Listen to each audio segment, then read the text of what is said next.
Radio Global presenta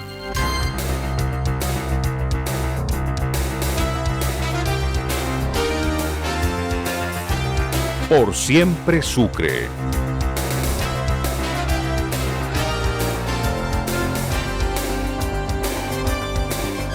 Un mano a mano diario con los personajes que le ponen el hombro a la región.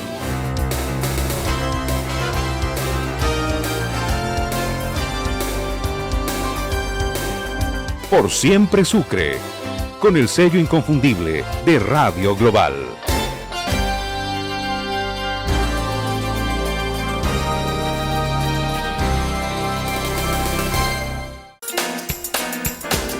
Amigos, amigas de la radio, oyentes de Global, muy buenas tardes para todos y cada uno de ustedes. Contentos otra vez de poder compartir a media tarde nuestra programación diaria de Por Siempre Sucre.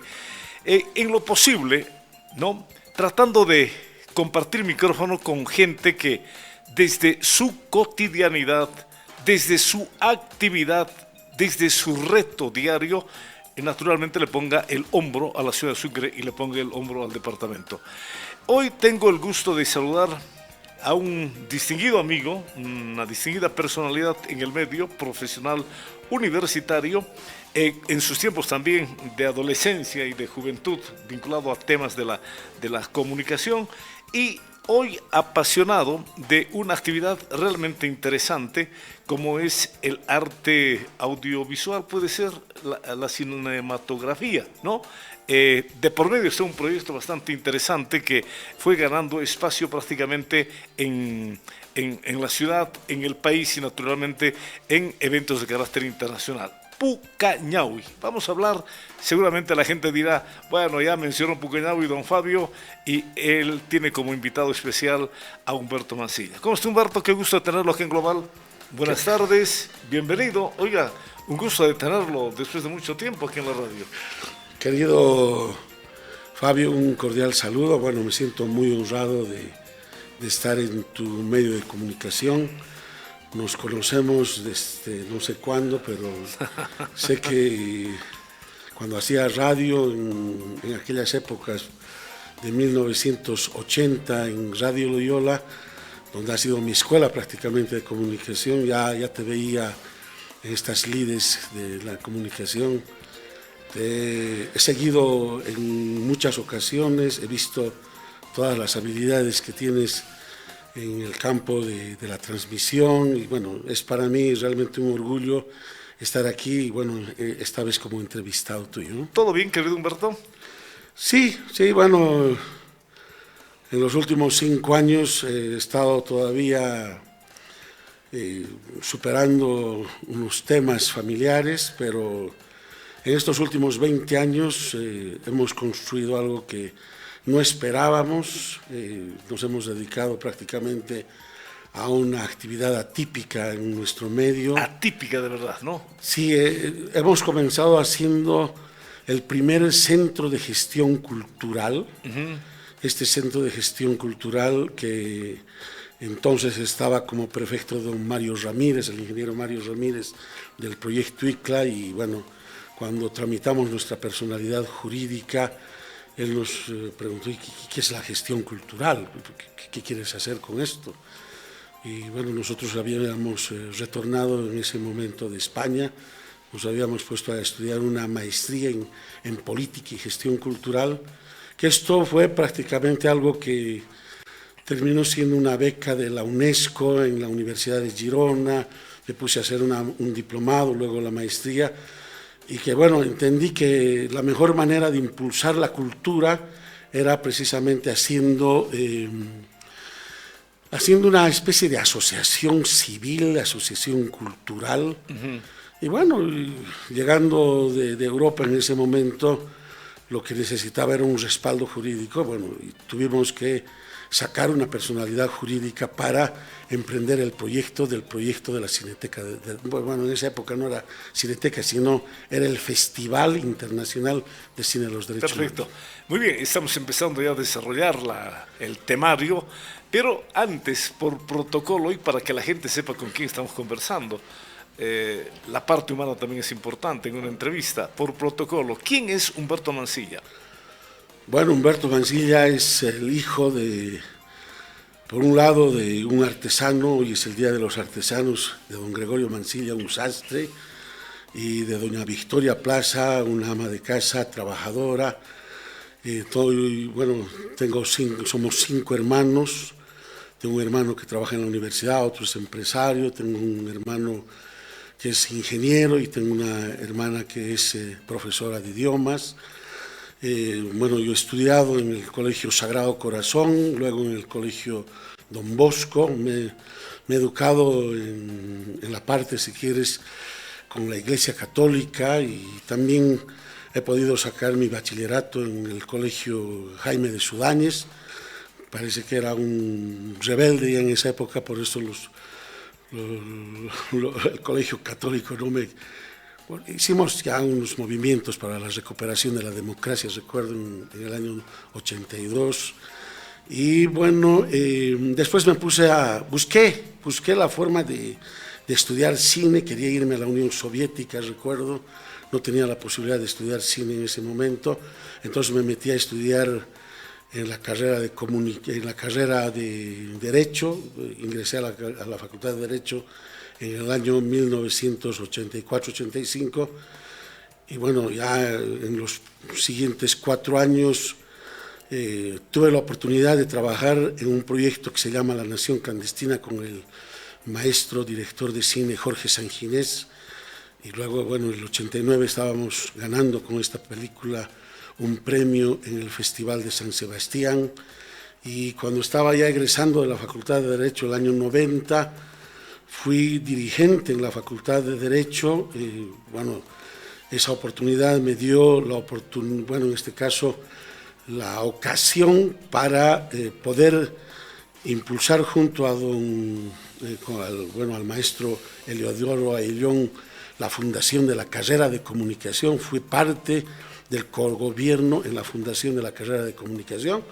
Bueno, egresé como abogado de la facultad en la promoción 90-91, y bueno, luego me dediqué a las artes audiovisuales, comencé a trabajar en el Instituto Politécnico Tomás Katari, que me permitió hacer una película, un documental sobre la vida de Tomás Katari, sobre la marcha en el año 92. Me fui a Cuba a estudiar en la Escuela de Cine de San Antonio de los Baños. El 94 gané una beca para ir a España a estudiar televisión educativa, y bueno, y de ahí ya comencé gané un premio en el Ecuador con la película el año 501, el premio se llamó Rumiñahui, bueno, que eso me marcó en realidad mi vida, y eso dio origen a lo que después fue Pucañahui, ¿no? Entonces, tuve la oportunidad después de hacer algo así como una consultoría audiovisual. Me acuerdo que comencé haciendo un documental para los maestros de educación urbana. Lo recuerdo muy bien al profesor Freddy Carrasco, quien me dijo: tienes que hacer un documental sobre la huelga de hambre de los maestros, que estamos mal pagados. Luego me puse a hacer un trabajo sobre la privatización de la fábrica de cementos. Recuerdo este documental, se llama El General Guadalupe, que es algo así como un testimonio de ese secretario general tan importante como era don Alberto Arias. Y bueno, y así fuimos después descubriendo al Distrito 8, el Distrito 8 con un potencial, un patrimonio vivo tan importante por su textil, su arte indígena. Me acerqué buscando una suerte de identidad. Mis padres tienen origen en Quilaquila, entonces pude hacer el seguimiento a todo ese desarrollo cultural en Quilaquila, y bueno, de ahí viene ya el canto del Festival de la Cultura. Me convertí en el responsable del área de cine en el Festival de la Cultura, y bueno, ya luego encontré la posibilidad no solamente de producir documentales, películas, sino de tener la oportunidad de crear una plataforma como es el Festival Internacional de Cine de los Derechos Humanos, que ahora ya tiene 20 años. 20 años. Sí. Bueno, oiga, lo he atendido con mucha atención y también muy motivado por seguir de cerca esta actividad, interesante actividad, y lo decía en algún momento, una actividad atípica en Bolivia, ¿verdad? Pero, oiga, hay mucho trecho que ha recorrido y seguramente mucho que recorrer todavía. Pero antes de ingresar de lleno al tema propiamente, por el que ha sido invitado Humberto Mancilla, también tuvo paso por los medios de comunicación. Cuéntele a la gente, recuerda la memoria colectiva, por favor. Uy. Bueno, yo quiero sobre todo destacar a hombres tan importantes en materia de comunicación, sobre todo de la radiofonía. Cómo no hablar del doctor Peláez, por ejemplo, que en Radio Loyola yo tuve la oportunidad de operarlo, estaba en la cabina de operación cuando él podía llevar adelante un programa que se llamaba Facetas. Recuerdo que bueno, tenía la capacidad no solamente de sistematizar todo lo que iba a hacer desde la radio, sino comentaba, hacía una suerte de trabajo, no solamente yo diría de lectura crítica, sino de análisis sobre el desarrollo urbano, sobre el desarrollo, porque yo recuerdo en aquella época se hablaba mucho del proyecto Chuquisaca 2010, por ejemplo.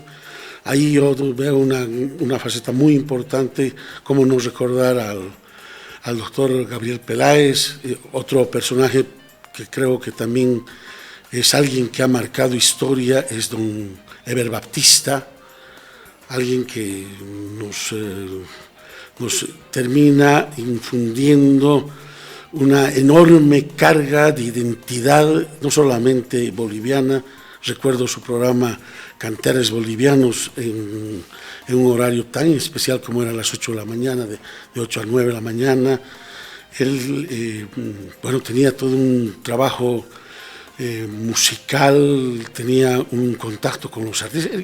Yo creo que él ha sido uno de los promotores de los movimientos de artistas. Recuerdo que en aquella época, por ejemplo, llegó un grupo Bolivia Manta de París, los trajo con los Ñandamañachi para hacer un evento, bueno, en este caso, como fue las noches de música nativa, era el nacimiento prácticamente de un movimiento de sicuris, de música autóctona, que hasta ahora queda. Los hermanos de la comunidad Naijama son un poco esa herencia. ¿Cómo no recordar también a Ricardo Díaz de Radio Loyola, que bueno, ya después llegó a ser senador, un hombre que se dedicó al canto social, que tiene que ver mucho con ese compromiso, no solamente desde la defensa de los derechos humanos, sino la posibilidad, sobre todo, de darle un horizonte a las nuevas generaciones. Recuerdo que había un importante grupo, el SERPO. El SERPO era un servicio popular de educación que todos los fines de semana los jóvenes se dedicaban a hacer extensión cultural en los barrios de Sucre, promovían teatro, títeres. Muchos de ellos se han quedado en la comunicación ahora lo recuerdo a Gonzalo Ibáñez, que es un importante comunicador. Era un gran titiritero, un hombre de teatro. Y así, bueno, en la parte de Radio Loyola, cómo no destacar también a alguien tan importante como es don Víctor Hugo Evia, que él sí ha hecho no solamente radio, sino televisión, nos ha enseñado a construir una suerte de que, a pesar de la falta de medios, de tecnología, él nos ha enseñado inclusive a construir cómo se hace un transmisor. Lo he visto trabajar muy de cerca. Tuve la oportunidad, cuando era niño, de acercarme a Radio Nuevo Mundo, en calle Ravelo, por ejemplo. nosotros vivíamos muy cerca, entonces teníamos la oportunidad de llegar a Radio Nuevo Mundo, ver cómo fue el desarrollo, y en este caso la decana más importante que es Radio La Plata, que luego tuve la oportunidad de entrevistarlo, conocer el trabajo tan importante de don Gregorio Donoso. Él fue el que me explicó la historia de la fábrica de cemento, y él me dio las pautas para un poco reconstruir quién fue, por ejemplo, don Franklin Salas, el rector, a quien también tuve la suerte de entrevistarlo para este documental, El General Guadalupe. Él me explicó por qué terminaron haciendo una especie de sociedad anónima, 3 entidades públicas, ¿no? Entonces es algo que es inédito, que hay que ver el documental para entender por qué se había hecho una sociedad anónima en ese momento, para encarar sobre todo el cuidado y la reconstrucción después del terremoto que había sufrido Sucre en 1948. Y recuerdo una investigadora muy importante, el nombre no recuerdo en este momento, pero que tenía una vinculación sobre todo con la Virgen de Guadalupe, que es la que nos inspiró. ¿Por qué llamar General Guadalupe a la fábrica de cemento? Porque la patrona de la fábrica era la Virgen de Guadalupe, y todo el mundo decía que la fábrica se había hecho gracias al milagro de la Virgen de Guadalupe, y ella nos confirmó todo esto. Estoy hablando del siglo XX, de los primeros 40 años, cuando Sucre defendía mucho su tradición, sigue defendiendo su tradición, y que es lo más importante que tenemos los chuquisaqueños. ¿Hasta cuándo estuvo vinculado en medios? Hasta 1987. 87. Bueno, yo he hecho la Carta de Cristal, que era algo así como un desenlace de Loyola. Se dividía de repente en 2 transmisiones, y nosotros nos ocupábamos de felicitar, de abrazar a la gente con la Carta de Cristal, que era un programa para felicitar por los cumpleaños a todos los chuquisaqueños. Y eso llegaba no solamente a Chuquisaca, Cochabamba, Potosí, y recuerdo también que la gente que se encariñaba con la radio de repente traía un pollito, un quesito, y la radio es magnífica, es realmente algo que yo, en mi experiencia y en mi paso por la radio, ya no quise volver a trabajar en la radio, sino era en Radio Loyola o en Radio La Plata. Perfecto, muy bien. Oiga, bonitos pasajes, ¿no?, de una etapa también interesante en los medios de comunicación, particularmente en Radio Loyola. Nos ha dado un recuento así rapidito de las personalidades que indudablemente trascendieron en la comunicación. Gabriel Peláez, Eber Baptista, para quien también queremos expresar un saludo cordial de reconocimiento también por todo cuanto hizo en Radio Loyola. En fin, tanta gente que pasó por Loyola, por Radio La Plata, pilares durante 20, 30, 40 años, porque fueron las 2 únicas estaciones de radio. Luego apareció Nuevo Mundo, y me emociono cuando escucho el nombre de Víctor Hugo Hevia Moreira, un connotado hombre vinculado a los medios de comunicación, particularmente a la radio, en los años 60, 70. Estoy recordando cuando él era director en la Plaza 25 de Mayo de Radio Ferroviaria, ¿no? Radio Ferroviaria, luego programas de carácter sindical a nivel nacional, prácticamente sacaron del aire a Radio Ferroviaria, pero luego Víctor Hugo apareció sorprendiendo gratamente a la población con su propio medio de comunicación, Radio Nuevo Mundo, allá por los años 60, si no me equivoco, sí, a inicios de los años 60, y luego la televisión fue uno de los pioneros también en el tema de la televisión privada. Don Mariano Méndez Roca fue el primero en colocar su chuquisaqueña de televisión. Luego apareció Víctor Hugo Hevia Moreira con su Mundo Visión, ¿no?, una escuela que forjó a comunicadores en el campo televisivo. Antes, claro, estaba Televisión Universitaria. Tuve el gusto de haber fundado el 31 de diciembre del año 1976. Nunca fui ¿qué le digo? Nunca formé parte en calidad de empleado de la universidad, tuve la posibilidad de ser empleado, tuve la oferta del doctor, ¿cómo se llama? El doctor Zamora, rector Jorge de San Zamora. Francisco, pero trabajé muchos años en televisión universitaria, me siento fundador, me siento uno de los trabajadores de que tuvo la televisión universitaria. Usted mencionó a personalidades importantes, a Jorge Revilla Aldana, y se juntaron Gabriel Peláez y Jorge Revilla Aldana haciendo informativo en televisión universitaria. Fue un hecho realmente interesante para la población. Bien, ahora sí, vayamos al tema central. ¿Cómo Humberto Mancilla, cómo se inclina a esto llamado cine? ¿Cuándo nace la motivación? En realidad lo conozco a un jesuita, ¿no? A Just, en 1984. Ya me había golpeado, me había impactado el asesinato del padre Luis Espinal. Yo estaba estudiando en el Colegio Don Bosco. Me puse a pensar en ese momento, era un chico de 14 años. Recuerdo además que después, en el golpe de Estado del 17 de julio, mi papá cae preso.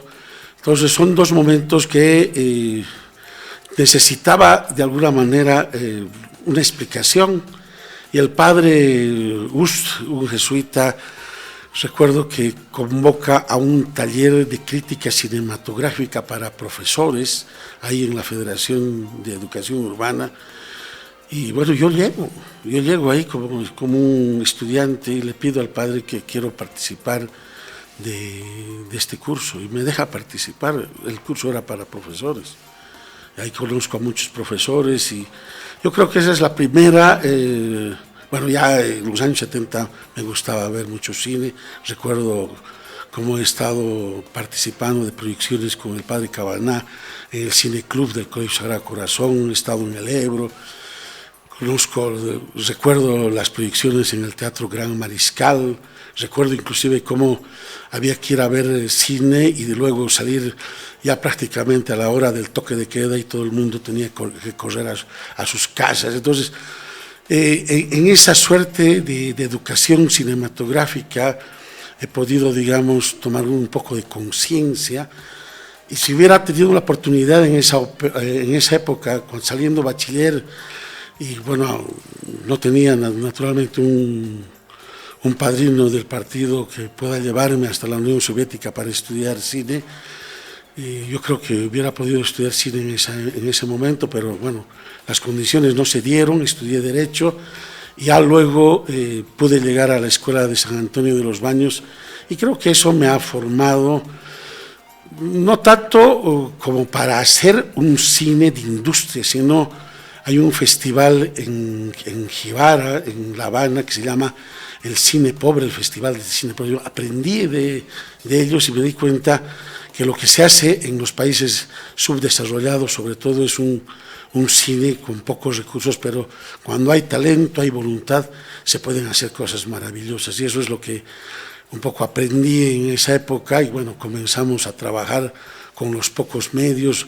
Recuerdo que yo ya no pude estudiar, ya no pude trabajar mucho con celuloide. Soy de la generación de esa transición entre el celuloide, el video y el digital. O sea, soy ese tránsito de los años 90, donde nos están volviendo numéricos, donde nos están volviendo... Tengo unas cámaras que compraron $4,000, $5,000, que luego perdieron prácticamente su costo, y ahora todo se ha facilitado hasta con el celular. Entonces, esa revolución tecnológica, nosotros somos tal vez los pioneros de esa generación del video, y a quien realmente hemos terminado siendo iluminados es al padre Luis Espinal, que bueno, en esa época, por defender los derechos humanos, por hacer cine, lo terminaron asesinando. Y ahí viene, yo creo que ese es el origen de todo lo que estamos haciendo ahora, ¿no? Oiga, cómo el mundo ha evolucionado en la parte tecnológica en este campo de la imagen, ¿no? Primero en el cine, el celuloide, ¿no es cierto? Así es. Las películas que todos conocemos. Luego apareció tímidamente el video cuando la televisión estaba apareciendo. Y en algún momento contaba con la audiencia, al fundar Televisión Universitaria, me animo a hacer programa deportivo. Salir en pantalla, algo que nunca había pasado. Tengo el gusto de haber sido la primera persona, el primer comunicador en salir en pantalla. Pero, ¿sabe cómo mostrábamos? Fotografías, ¿no? Había que filmar. No, para hablar de Die Strokes tenía que mostrar una foto. Para hablar del Bolívar tenía que mostrar una foto. Para hablar del Stormers, que estaba ahí en la liga el año 1977, tenía que mostrar una foto del Stormers. Para hablar de Oscar Crespo tenía que mandar su fotografía. Hablar del circuito Oscar Crespo, una foto en la Plaza 25 de Mayo de un coche de Caser. Y ahí apareció, la televisión universitaria no tenía cámara. Y había necesidad de tener cámara, de tener en vivo, video, ¿no es cierto? Pero el precio era pues para Sucre. Se imagina que la universidad en los primeros años no tenía cámara, costaba $5,000, $6,000 americanos. Y yo quería adquirirlo porque era un apasionado, me encantaba la televisión. Y mi señor padre con mucha inteligencia me dijo, ¿qué? $5,000, $6,000. Con eso puedes comprarte un automóvil, me dijo. Y no compré de verdad ¿no? Y luego ya la televisión empezó a adquirir, y don Juan Carlos Sabaj, lo debe conocer, o don Marcelo Molina fueron los primeros en tener camarita de televisión, pero ellos lo utilizaban para hechos de carácter familiar. Yo le decía a uno de ellos, don Marcelo, quiero grabar el partido, te presto la cámara pero la manejo yo. Él era mi camarógrafo en el Estadio Sucre. Y luego el video fue quedando ya, no sé si decir obsoleto, ¿no? Ya empezó a aparecer lo digital. El 2000. ¿No? Entre el 90 y el año, en esa década del 90 y del 2000, en realidad prácticamente todos los que trabajábamos video hemos tenido que aprender pero hemos pasado, por ejemplo, del beta, del VHS, del Umatic. Beta, luego VHS y el Umatic. Umatic ya había, Umatic, ¿no? Paralelamente en carácter profesional. Exacto. Y luego para llegar a hoy, este aparatito.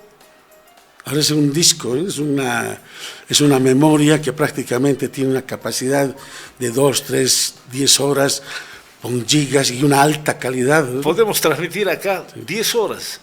Para transmitir 10 horas como antes, había que tener un maletín de betas, de VHS, en fin, de material.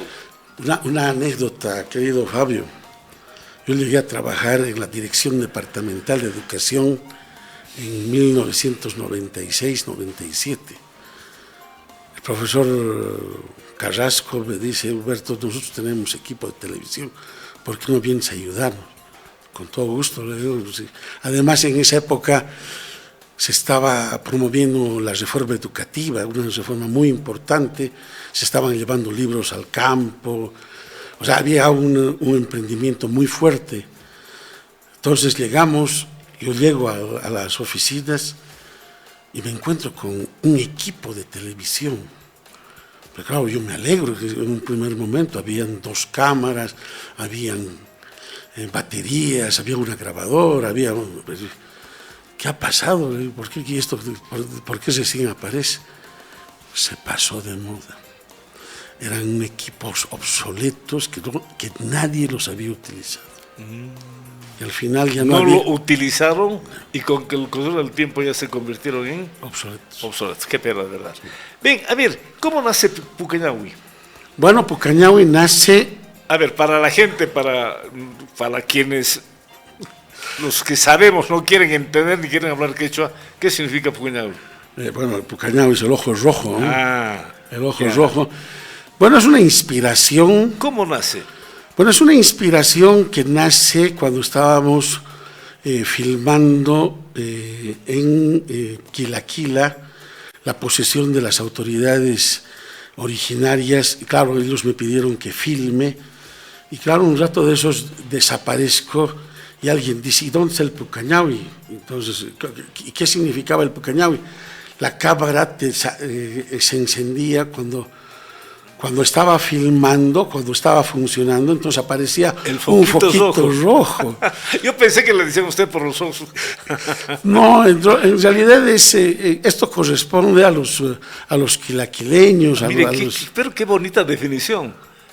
Una cámara cuando está encendida, está trabajando, tiene el foquito rojo. Exacto. Y los compañeros de Quilaquila decían, ¿Dónde está el Pucañahui? ¿dónde está el Pucañahui? Claro, porque querían ellos ser filmados y claro, querían registrar su posesión. Entonces tengo el documental que se llama Luna Llena Roja de Ponchos, que es un poco posterior al año 501. Ahí nace Pucañahui, pero también está inspirado en esas montañas, bueno, en el Churuquella, en el Sicacica. Tenemos una montaña hermosa como es el Obispo, que tiene un ojo que nos ve todo el tiempo. O sea, yo me inspiro mucho en el Obispo. Y más atrás está el Tata Tilapaquis, es otra montaña que está muy vinculada a toda esta suerte de energía que tenemos en Sucre, porque no solamente Sucre es la ciudad, sino tiene sus alrededores. Y bueno, en este caso puedo decirte que tuve la oportunidad de hacer los 2 yotaleños en París con los hermanos Arguedas y tuve que vivir un año prácticamente recorriendo Yotal, a los alrededores. He filmado todas las fiestas y de ahí nace esto de los 2 yotaleños, que es algo así como un diálogo entre la cultura andina, la cultura chuquisaqueña y la cultura que los hermanos Arguedas defendían en París. Entonces, eso me inspiró el año 2004, 2005, para luego ya crear el Centro de Gestión Cultural Pucañahui. Centro de Gestión Cultural Pucañahui. Así es. Claro. Pucañahui identificaba prácticamente la esencia del centro. Así es, y además que en los estatutos nosotros nos constituimos para hacer del cine un defensor de los derechos humanos, para hablar de la Declaración Universal de los Derechos Humanos, para hablar de la Declaración de la Diversidad Cultural y sobre todo para hacer que Sucre se convierta en un centro del cine y los derechos humanos. Perfecto. A ver, yendo por partes, usted desarrolló ficción y documentales. Cuéntenos, explíquenos. Bueno, la ficción en realidad tuve la suerte de hacer con Jorge Sanginés del grupo Camau. ¿Usted trabajó con Camau? Sí, tuve la suerte de trabajar con Beatriz Palacios, con Jorge Sanginés en 1987 en la producción de La Nación Clandestina, que es prácticamente... Nación Clandestina con Jorge Sanginés, ¿ahí trabajó usted? La película más importante que tiene el maestro Jorge Sanginés, la película que tiene que ver sobre todo con esas 2 Bolivias, una Bolivia que estaba oculta en ese momento y bueno, y esa otra Bolivia que era la oficial, ¿no? Entonces, La Nación Clandestina se hace el año 87, se está estrenando el 89, está ganando el premio Concha de Oro en el Festival San Sebastián y en Bolivia recién se está estrenando el 90-91 y el crítico de cine Pedro Sus decía, es tan importante el fútbol y como tan importante es también ganar un premio internacional porque bueno, los festivales de cine son también como una suerte de campeonatos, ¿sí? Traer un premio internacional para Bolivia detrás de una película es tan importante como traer también un premio para el fútbol, ¿no? Nación Clandestina, sí. ¿Se la puede ver seguido? Sí, claro. Esta película, bueno, nosotros en el archivo contamos con una copia, se puede acceder a través hay una plataforma que se llama Bolivia Cine, se puede solicitar. Esta plataforma funciona en Cochabamba, es un alquiler que uno puede acceder a través de unos cuantos pesos y hacer la solicitud. Tenemos una buena plataforma de cine boliviano que se llama Bolivia Cine. Perfecto, háblenos de El Año 501, ¿documental, película? Es un documental que dura 57 minutos, es sobre la marcha que desarrolló Bueno, en ese momento la Federación de Campesinos de Chuquisaca, de Potosí, se hace memoria alrededor de la historia de Tomás Catari, se hace un homenaje en Chataquila y coincide con el 12 de octubre de 1992, cuando los más de 25.000, 30.000 campesinos del norte de Potosí, Chuquisaca, se concentran en la Plaza 25 de Mayo, hacen un acto de reivindicación cultural por el 12 de octubre y luego hacen una concentración gigante en la Recoleta para decir sobre todo que, bueno, no solamente el 12 de octubre se había encargado de querer eliminar las manifestaciones culturales, sino más bien para decir que Sucre era también la capital de la nación quechua. Yo recuerdo todos esos momentos memorables que es algo que refunda también el ritmo interno de Bolivia, porque a partir del 92, ahora que ya estamos en el año 2025, han pasado tanto tiempo y claro, toda esa trayectoria tiene que ver sobre todo con la necesidad de generar espacios culturales y de participación. Recuerdo, por ejemplo, que después de esa película vino el proceso de la participación popular, llegó después ya un momento como que el Consejo Nacional de Ayllus planteaba la necesidad de que también existe una nueva ley de reforma agraria, ahí surge la ley INRA, y también ya viene el tema del control sobre los recursos naturales, se desata el problema de la guerra del agua, luego el problema del gas, para luego derivar todo esto en la Asamblea Constituyente. La Asamblea Constituyente no era un pedido de las ciudades, era un pedido sobre todo de estos grupos, de estos movimientos sociales que habían nacido, que habían reivindicado su cultura en el año 92, y bueno, esto fue creciendo como una bola de nieve, ¿eh? Usted hablaba de un documental también, Dos Yotaleños en París.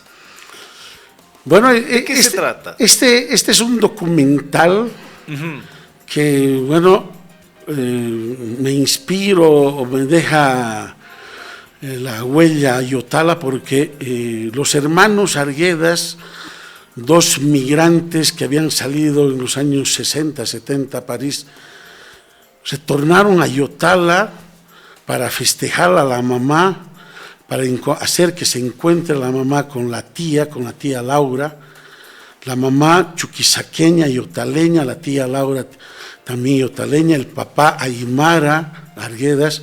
Entonces, este matrimonio que había dado origen a estos hermanos, con el tiempo y con la migración, en París terminan haciendo uno de los grupos más famosos en los años 70, 80, Bolivia Manta, que terminan tocando con Pink Floyd. O sea, entre los años 70 y 80 Bolivia era un país invisible, desconocido, y los que habían migrado estaban prácticamente defendiendo el país a través de la cultura y sobre todo con la música. Estos son los pioneros de la música andina. Para sobrevivir como bolivianos comenzaron a tocar no solamente música boliviana, sino también música peruana, música ecuatoriana, y recuerdo muy bien, por ejemplo, Carlos Arguedas había llegado a instalar un estudio de grabación y no solamente grababa música andina, sino comenzó a grabar salsa, comenzó a grabar música centroamericana, y al final ese sello que se llama ASPIC fue un sello mundial y estaba prácticamente universalizando la música boliviana a todo el mundo. Hay registros, en el video se puede ver, en la película, en el documental se puede ver cómo Bolivia Manta se presenta en teatros europeos con una repercusión, con un impacto increíble, ¿no? Ajá, interesante. Pues eso habría que volverlo a mostrar. Yo creo que ya son 20 años que han pasado del estreno, y bueno, recuerdo que el estreno fue en el Teatro Mariscal y mucha gente por primera vez estaba entrando, los ciotaleños sobre todo, por primera vez estaban entrando a un teatro, en este caso para ver su propia película. Para ver su película, ¿no? A ver, ¿qué tiempo duró la película? 57 minutos. 57, sí. Documental. Es un documental. Perfecto. Agregado cultural en España, otro pasaje en su vida, mi querido Humberto. Sí, bueno, esto es muy interesante, ¿eh? Tuve la suerte en realidad de ser invitado, me habían pedido mi hoja de vida, bueno, presenté y fue un 6 de agosto, recuerdo, el del año 2009, cuando me voy a España, ya luego de haber hecho los primeros pasos del doctorado en Derecho a la Cultura, y bueno, tuve la suerte de estar como 6 a 8 meses de agregado cultural, y bueno, en este caso me vinculé con la Universidad Carlos III, con la UNED, tuve la suerte de trabajar con los bolivianos, emprendí, inclusive ayudé a que algunas asociaciones puedan organizarse para ya impulsar una entrada folclórica. Recuerdo que estaban los primeros atisbos de una entrada para la Virgen de Urucupiña. Fuimos como embajada los que también impulsamos esto y ahora es una entrada muy famosa en Madrid. Es una gran entrada la que hacen los bolivianos. Así, interesante. Sí. Jurado en varios festivales, naturalmente festivales de cine. Bueno, he llegado a ser jurado en la Argentina, tuve la suerte de estar en Benalmádena, en España, en Italia, en un festival de derechos humanos, en Cuba. Bueno, también recuerdo haber estado en Colombia, en el Festival de Pasto, y bueno, en varios festivales. Me invitaron a Suiza, tuve la suerte, somos parte de una red mundial de festivales de cine, entonces comenzamos a hacer un intercambio y me llevaron, recuerdo, al Festival Noches de Derechos Humanos a Bolonia, en Italia, para ser jurado y bueno, también un poco para comprender cuáles eran las tendencias del cine de los derechos humanos, porque no todos los festivales de derechos humanos tienen, digamos, el mismo enfoque.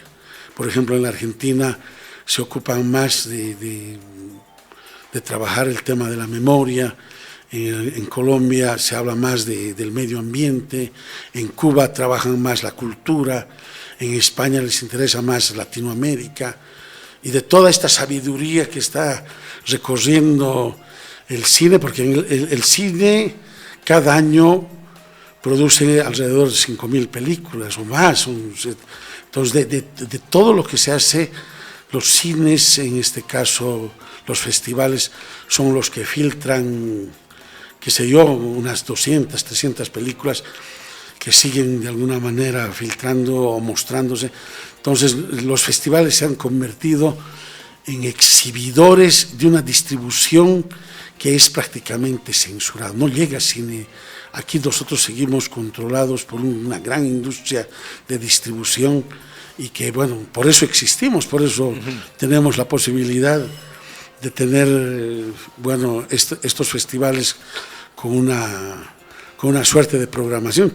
Nosotros recibimos todos los días solicitudes para enviarnos películas y muchas veces las rechazamos porque si recibimos una película mínimamente tendríamos el compromiso de mostrarla y como no tenemos muchas veces esa capacidad porque estamos en otras actividades, preferimos no tomar ese compromiso. Perfecto. Usted es director del Festival Internacional de Cine de los Derechos Humanos acá en Sucre. ¿Cuántos años ya este Festival Internacional de Cine en Sucre? Cuéntenos un poco la trayectoria, la historia, querido Humberto. Bueno, aquí yo te he traído un poco el testimonio. Esta es la evolución del festival. Este es el primer festival que llegamos a organizar en el año 2005. Aquí está toda esta data, son todos los catálogos que hemos ido un poco haciendo el viaje con el cine. Aquí está el festival, el sexto festival que estuvo dedicado a la memoria, este otro festival en el año 2009 dedicado a hacer homenaje al bicentenario del primer grito libertario. Este es un trabajo dedicado a, por ejemplo, aquí el Festival 17 que llegamos a organizar en el año 2021, el país invitado fue Perú. Bueno, aquí tienes algo así como nuestra evolución, porque nuestro primer catálogo, tuvo apenas 20 páginas. El primero. La primera edición. Primer festival. Este es nuestro segundo catálogo, que tuvo otras 20 páginas, y nuestro catálogo del año 2022 termina con 188 páginas. Esa es aquí está el testimonio. A ver, ¿qué significa observador de la sociedad civil en la Convención 2005 de la UNESCO? Bueno. Esto es interesante porque una vez que llega la pandemia y nos vemos nosotros un poco medio trancados con el proyecto de la Cineteca de Derechos Humanos, porque parte de los resultados es haber no solamente promovido una escuela de cine en Sucre, sino además estamos trabajando en la construcción de la infraestructura para la Cineteca de Derechos Humanos. Entonces, cuando nos damos cuenta que nos paraliza prácticamente la pandemia, el COVID, nos damos cuenta que hay un instrumento muy importante que es la convención. La convención de la diversidad cultural reúne a los estados parte y a la sociedad civil. Es una convención que descubro cuando estaba estudiando el derecho a la cultura en Europa, no se difunde mucho, está cumpliendo este año 20 años, y claro, cuando llegamos a Europa nosotros decidimos presentar nuestros papeles como Pucañahui y pedimos ser observadores de la sociedad civil. Antes, los países, sobre todo europeos, asiáticos, africanos, a través de la Federación de la Diversidad Cultural están participando, pero muy poco Latinoamérica. Entonces, cuando llegamos, presentamos nuestros papeles, nos aceptan, y desde el año 2022-2023 estamos siendo convocados y estamos participando como observadores. ¿Cómo está el cine en Bolivia de una manera general, querido Humberto? Bueno, son 20 años que han estado paralizados. Tenemos una ley del cine que no tiene un reglamento, es una ley del año 2018. Hoy los cineastas, todo el cine está un poco ocupado porque ha surgido un fondo de fomento que, gracias al Bicentenario, se ha llegado a destinar recursos para poder también tener películas en este Bicentenario. Se está trabajando, pero es una inyección temporal gracias al Bicentenario, pero nos falta mucho. Nos falta sobre todo que nuestra ley del cine tenga su propio reglamento.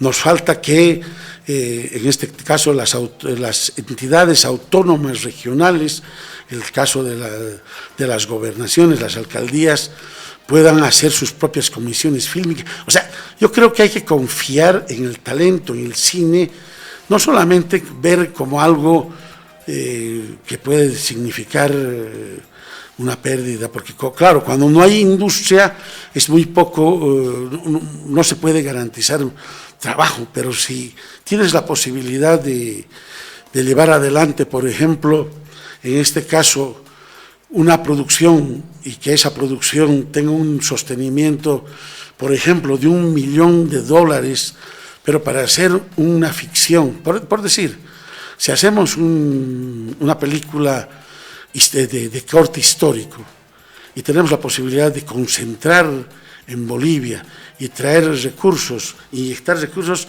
con seguridad, esto no solamente se convierte en una película de 60, sino tenemos la posibilidad de hacer turismo, generar una fuente de desarrollo. Por eso nosotros estamos trabajando el proyecto. Queremos hacer con la universidad, les hemos ofrecido a los de la universidad hacer la escuela de cine ahí en el Paxchir, en el proyecto, les hemos dicho, en este caso a la alcaldía, construiremos la sala de cine que está ahí. Entonces estamos abiertos porque prácticamente toda nuestra gestión ha terminado. Así, muy breve, a la altura, nivel de Ujamao, en los últimos 10, 15 años, ¿hubieron películas de este nivel? Sí, claro. Equino ha hecho importantes películas como Los Andes no creen en Dios, Amargo Mar, porque hay que decir que, bueno, San Ginés ha hecho un cine revolucionario, un cine popular muy importante, Equino ha hecho un cine posible, pese a las dificultades. Juan Carlos Valdivia ha hecho también cosas muy, muy importantes. Hay cosas que hay que destacar en Santa Cruz con los nuevos creadores. Quiro Russo, que es un cineasta que se ha formado en la Argentina, que también ha hecho cosas en este último tiempo, pero son lunares, seguimos siendo lunares. Lo que necesitamos es una industria, y esta industria naturalmente es con distribución, con exhibición, claro, que la gente vaya al cine. O sea, el cine no puede ser un pretexto para ir una vez al año. El cine es cultura. En Europa, por lo menos, la gente va 2 veces al cine al mes, pero también hay que valorar el cine desde el punto de vista de que hay que ver el cine en una pantalla grande, en una sala oscura, con buen sonido.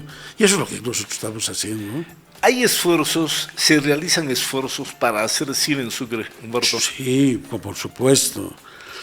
Nosotros les hemos dicho a los de la alcaldía, necesitamos crear concursos, necesitamos llamar a la gente a que presente proyectos, a que presente guiones, hay que darles un fondo semilla y que puedan hacer, inyectarles unos cuantos, no sé, pero hay que dejar que los jóvenes hagan sus propias películas. Hay gente que necesita naturalmente un respaldo.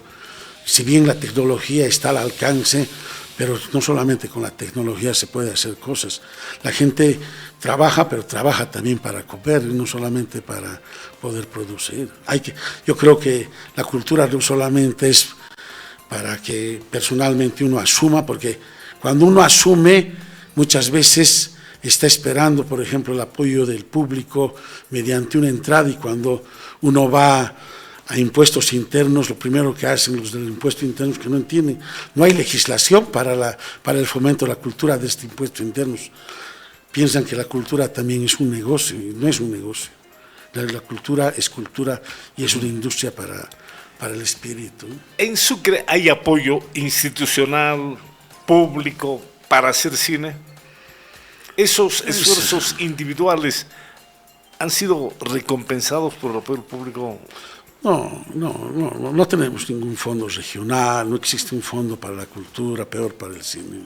Lo que nosotros hacemos, si es que nosotros nos mantenemos hasta ahora, es porque, bueno, hacemos gestión, buscamos pequeños fondos, acudimos a la alcaldía. Nosotros estamos muy agradecidos con la alcaldía porque nos apoyan sobre todo con infraestructura o con algún fondo para el festival, para pagar a los artistas. Pero bueno, el Ministerio de Cultura, al que le pedimos también, pero, o sea, si no tuviéramos el respaldo, por ejemplo, en este caso, de la Embajada de Francia para traer a los invitados internacionales, o de España, al Centro Cultural de España, el festival no se hace. Bueno, que tenga mucho éxito en esto. ¿Cuántos festivales ya?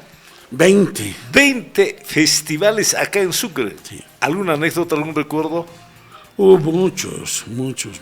Bueno, haber traído a mucha gente de todo lado. Ha venido Tata Amaral, una gran cineasta brasileña que ahora tiene un rango de ministra con Lula.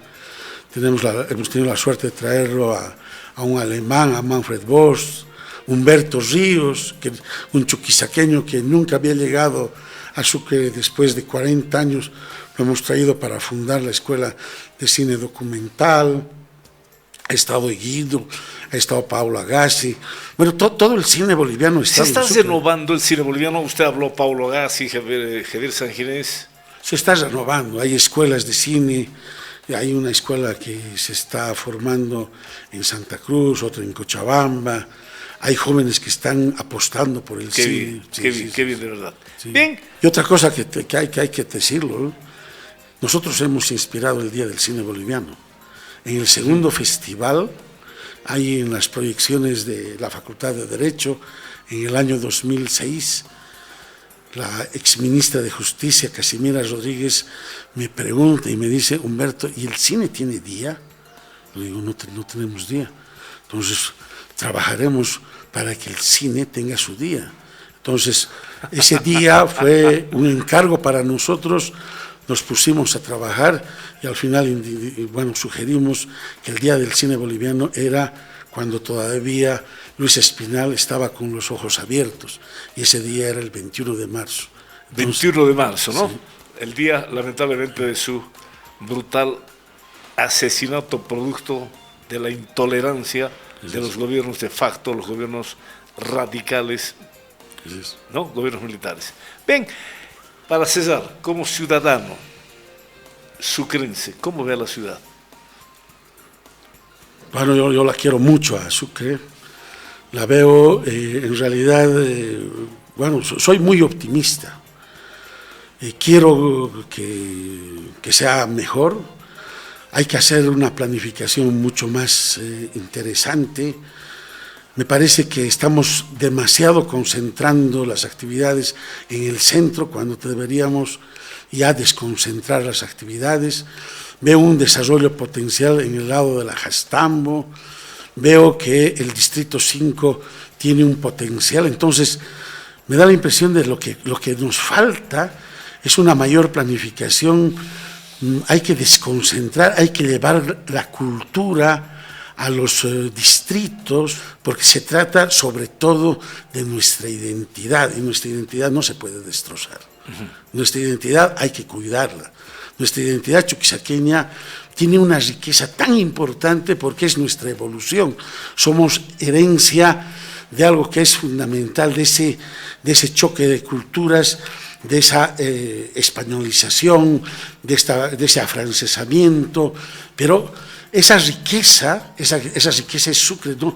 Hay que valorar esa arquitectura que tenemos, hay que cuidarla y sobre todo hay que descentralizarla para que la alcaldía, si se animara a hacer 5 casas de la cultura en los 5 distritos, por ejemplo, qué bien le haría a los jóvenes, qué bien le haría, porque lo que necesitamos son, por ejemplo, centros culturales para hacer teatro, música, para hacer cine, y a partir de ese sentimiento, bueno, llevar también centros culturales bueno, en Europa, Fabio, lo que hacen es dedicarse mucho a la cultura, porque a partir de la cultura estás educando, estás generando conducta.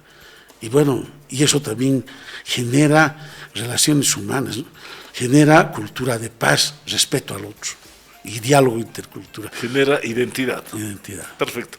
Ha sido un gusto, estimado Humberto Mancilla, el haber conversado sobre un tema atípico. De verdad le quedo muy agradecido, y cuando tenga algún proyecto de por medio, ¿no?, los micrófonos de Global a su entera y plena disposición. No, muchísimas gracias, querido Fabio. Gracias por esta oportunidad de contar un poco estos sueños. Nosotros hemos hecho un marco teórico, que es el marco teórico que me ha permitido sacar un doctorado en Derecho y Humanidades. Es el empoderamiento de los derechos humanos mediante el cine en el departamento de Chuquisaca, que esto le debo a Sucre. Soy de esta ciudad, no me voy a ir de esta ciudad, la quiero y bueno... Apostamos por Sucre. Apostamos por Sucre. Perfecto. Un abrazo. ¿Eh? Gracias, Fabio. Adiós, adiós.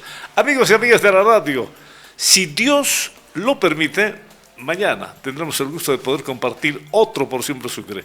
Un abrazo, muy buenas tardes.